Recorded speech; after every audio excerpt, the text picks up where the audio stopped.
कहानी की शुरुआत में एक लड़की जिसका नाम होली होता है, वो अपनी कहानी बता रही थी कि किस तरह देखती देखती मैं अपनी फैमिली की आंखों के सामने से इनविजिबल यानी गायब हो गई। एक दिन होली अपने डैड और बहन भाइयों के साथ खाना खा रही थी। उसकी बड़ी बहन और छोटा भाई था। अब होली के डैड उसकी बहन भाइयों को तो खाना दे देते हैं पर उसे नहीं देती क्योंकि वो किसी को भी दिखाई नहीं दे रही थी। पर तभी यहाँ उसकी मॉम आ गई जिन्हें दी वो काफी खुश हो गई। दरअसल उसे सिर्फ उसकी मॉम में देख सकती थी, इसलिए बस होली को प्यार करती थी। अब एक दिन होली की मॉम उसे एक नेकलेस देती है जिसमें एक क्लाइडोस्कोप लगा हुआ था, यानी इसके जरिए किसी भी चीज को आसानी देखा जा सकता था। चीजें इसके जरिए देखना भी काफी अच्छा लगता था। कुछ दिन की बात होली की मॉम की हालत काफी खराब हो गई क्योंकि उन्हें कैंसर था। एक दिन तबीयत इतनी ज्यादा खराब हो गई कि उनकी मौत हो जाती है। मॉम के मरने से होली बहुत ज्यादा दुखी थी। वो पूरी तरह टूट गई। हर वक्त अपनी मॉम को याद करती रहती थी। जब पुलिस स्कूल दी तो वहाँ भी हर कोई उसे नजरअंदाज कर रहा था। जाहिर है यहाँ भी वो सबके लिए इनविजिबल थी। किसी को नहीं दिख रही थी। पॉली ने देखा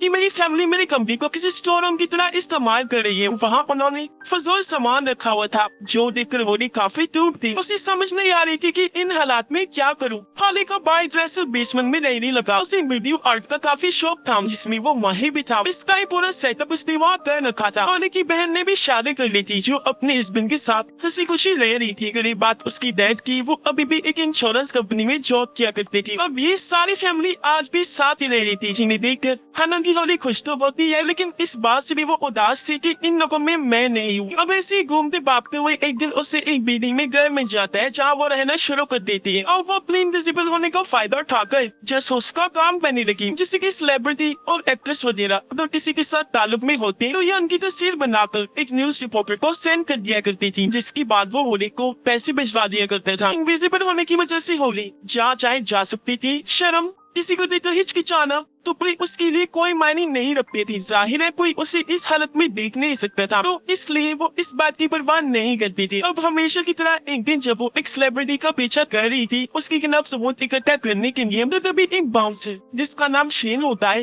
वो होली से टकरा जाता है, इसलिए उसने होली को पकड़ लिया। ये देखकर वो काफी हैरान रह गई क्योंकि उसकी मॉम की बात ही दूसरा इंसान था जो होली को देख सकता था। इसलिए शेन को लेकर होली के दिमाग में कई सारे सवाल थे लेकिन वो किसी भी सवाल का जवाब दिए बगैर नजरअंदाज करती वहाँ से चला जाता है। वो घर आकर जब लेती तो उससे याद आया कि मैंने बाउंसर शेन को कहीं देखा है, इसलिए वो फौरन अपने पास रखे एल्बम्स को चेक करने लगती है। उसे पता चला कि शेन दो पढ़ने वाले सेलिब्रिटीज में से एक है जिसकी तस्वीर बनाकर उसने रिपोर्टर को सेंड की थी। इसलिए अब वो शेन के बारे में इंटरनेट पर सर्च करने लगती है जहाँ उसे पता चला कि शेन काफी वक्त पहले पूरी दुनिया की फाइट का चैंपियन हुआ करता था जिसका ताल्लुक एक मर्डर से था। दोनों एक दूसरे को पसंद करते थे लेकिन होली की जासूसी की वजह से शेन का ये चक्कर सबके सामने आ गया। जो तस्वीर होली ने बनाई थी उसमें शेन मॉडल की काफी करीब था। इस वजह से शेन के सभी फैंस उसके खिलाफ हो गए। इस टेंशन की वजह से शेन ने जब अगली बार चैंपियन की लड़ाई की तो वो हार गया, जिस वजह से उसका कैरियर तबाह हो गया। अब जब होली को पता चला कि मेरी वजह से शेन की जिंदगी बर्बाद हुई तो वो काफी दुखी हो जाती है। वो एल्बम लेकर फौरन शेन के पास दी इस सब के बारे में बताती है, माफी मांगने लगी कि तुम्हारे कैरियर डूबने की जिम्मेदार मैं हूँ। तब शेन उस पर गुस्सा करता है और यहाँ से चले जाने को कहता है। कहती है मैं तुमसे वादा करती हूँ कि तुम्हारी खोई हुई इज्जत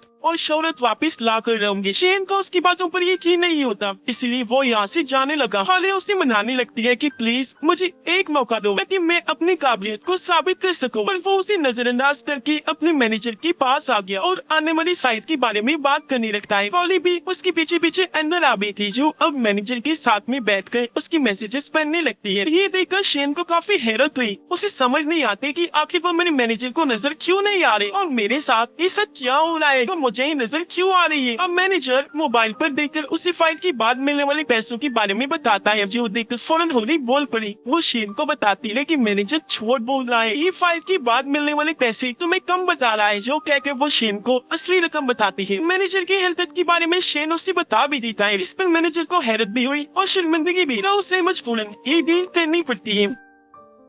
ये दोनों बाहर आ गए। यहाँ शेन सच में होली की महारत देखकर काफी हैरान रह जाता है। पूछने पर होली उसे बताती है कि मैं सिर्फ तुम्हें ही नजर आ रही हूँ। ये सुनकर शेन काफी हैरान रह गया और वो होली की बातों पर यकीन नहीं करता। अब होली अपनी बातों को ठीक साबित करने के लिए सामने से आने वाली एक गाड़ी की आगे आकर खड़ी हो जाती है। इससे पहले गाड़ियों से टकराती शेन सामने आकर होली को पकड़ के साइड में कर लेता है। अपनी तरफ से उसने होली को बचा लिया था, पर ड्राइवर ने गाड़ी रोक दी, जो शेन को ही सुनाने लगता है क्योंकि होली उसे कहीं भी दिखाई नहीं दे रही थी। इस बात से शेन को अब कहीं न कहीं लगने लगता है कि होली सच में सबको दिखाई नहीं दे रही। होली उसे कहती है, लगता है हम किसी वजह से एक दूसरे से जुड़े हुए हैं, तो हमें एक दूसरे की मदद करनी चाहिए। इस पर शेन उससे बात करने के लिए कहता है कि कल तू मेरे घर पर आ जाना, भी देर सी बात हम वहीं करेंगे। उसके वहाँ आने पर शेन का डर भी नहीं होता, जो देखकर अब शेन को पूरी तरह यकीन हो गया था कि हाँ सच में वो इनविजिबल है। वो फिर होली को अपनी कहानी बताने लगता है कि जब मैं छोटा था तो मेरी सुतीली डैड ने घर से मुझे निकाल दिया था। घर से निकलने पर लोगों ने मुझे तंग करना शुरू कर दिया, जिस वजह से मैं हर वक्त परेशान रहने लगा। अब इस सब से बचने के लिए मैंने फाइट करना शुरू कर दी और बस तब से लेकर आज तक मैं फाइटर ही हूँ। वो फिर बताता है कि आज मेरी एक जगह पर फाइट है जो देखने होली में जाती है, लेकिन जब वो $300 के लिए शेन को नचता हुआ देखती है तो फाइट की बात ऐसी कहने लगी कि तुम्हें इससे बड़े लेवल पर फाइट करनी चाहिए क्योंकि तुम इतने काबिल हो कि तुम्हें उस मुकाबले की जरूरत है। जिस पर शेन कहते हैं, मगर मुझसे लड़ने के लिए कोई भी फाइटर तैयार नहीं है क्योंकि मेरी फाइट भी कोई भी टिकट नहीं खरीदेगा। ये सुनकर होली जब घर आई तो इंटरनेट पर मशहूर फाइटर्स की लिस्ट को चेक करने लगती है। उसे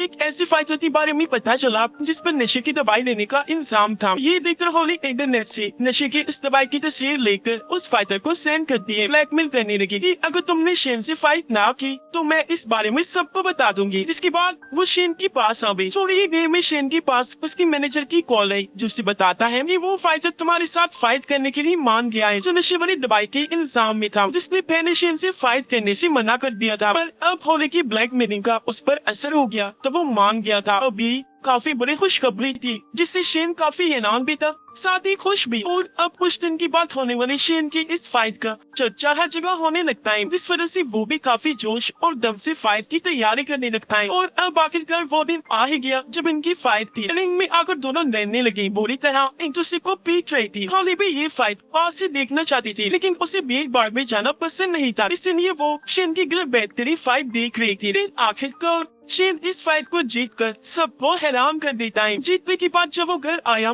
तो होली से मिलकर काफी खुश हो जाता है। ये दोनों अब जब खाना खा रहे थे तो शेन होली से उसकी वजूद के बारे में पूछता है कि आखिर इनविजिबल होने की वजह क्या है, तुम क्यों किसी को नहीं दिखती। जिस पर होली उसे बुरा बुरा कहने लगी क्योंकि उसे लग रहा था कि शेन मेरी बेइज्जती कर रहा है। पर शेन उसे गले से लगाता है, कहने लगा कि देखो मैंने ये साबित कर दिया है कि मैं तुम्हारा मजाक नहीं उड़ा रहा। ये दोनों गले से लगे ही हुई थी कि तभी एक कैमरामैन आकर इनकी तस्वीर बना लेता है, क्योंकि शेन के साथ वहाँ होली को बस शैडो साया ही नजर आ रहा था। ये देख शेन जल्दी से भागा ताकि उसे पकड़ सके, लेकिन कैमरामैन वहाँ से भाग चुका था। पर इससे शेन को परेशानी नहीं हुई क्योंकि उसे तो ये लग रहा था कि होली तस्वीर में नहीं आई होगी। लेकिन अगले दिन होली जब खुद को एल्बम में देखती है तो काफी खुश हो गई क्योंकि वहाँ उसका शैडो था जिसके गले शेन लगा हुआ था। ये देखकर होली काफी खुश हो गई कि चलो कम से कम मैं शैडो तो कहीं पर आया, जबकि शेन अपनी अगली फाइट के लिए एक कॉन्फ्रेंस में आया हुआ था। यहाँ सारे लोग उससे ये सवाल कर रहे थे कि वो शैडो वाली लड़की कौन है जो तुम्हारे साथ तस्वीर में थी। उनकी बातों को नजरअंदाज करके शेन उठा